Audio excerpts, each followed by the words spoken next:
6th receiver of the 2000 Hawks, Steve Smith. I had a conversation with Rondé Barber before the 2015 season. I said, let's rank the greatest receivers you ever covered. I'm expecting all the names, the T.O.s, the Mosses, all this. Steve Smith. Steve Smith. Steve Smith? Steve Smith. You don't know who Steve Smith is. By the end of this game, you don't know who he is. I promise you that. No receiver on our countdown has done more with less than Steve Smith.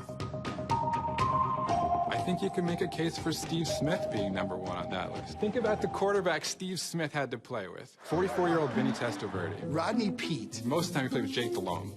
Not a great quarterback. David Carr. Chris Wanke. And Matt Moore. He's the only guy on that list in the top 10 who basically never played with a great quarterback. 89, bottom line, one of the all-time greats. He's a Hall of Famer. I just make plays, that's all. I don't know why they don't like it. Steve Smith at #6, you made a huge mistake. You've disrespected Steve Smith. He is looking up your address right now. He's finding you, and he's going to punch you right in the face. If you see this face, that means I score.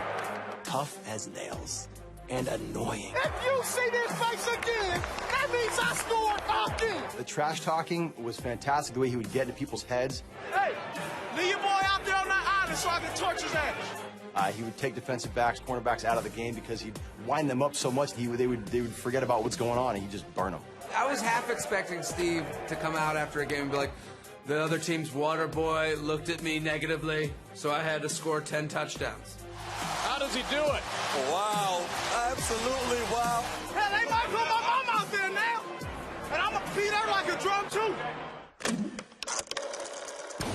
When you look at that list, you see some big guys and broad shoulders, a lot of legs. And then there's Steve Smith. You can tell me I'm sorry. You can tell me I'm slow.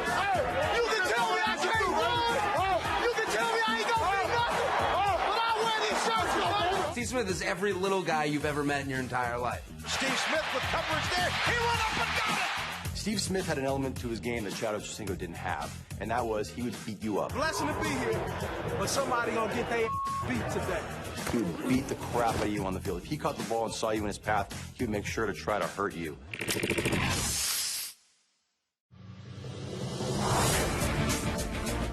Touchdown! Steve Smith caught it! Are you kidding me? He won the Triple Crown of receiving yards, receptions, and touchdowns in 2005, one of only 3 receivers ever to do that. It's like one guy is just taking over this 100-yard piece of land out here, and he's just making his own little personal playground out of it. He averages more yards per game in the playoffs than anybody except Larry Fitzgerald. He averages 20 more yards per game than Michael Irvin and Jerry Rice in the playoffs. Smith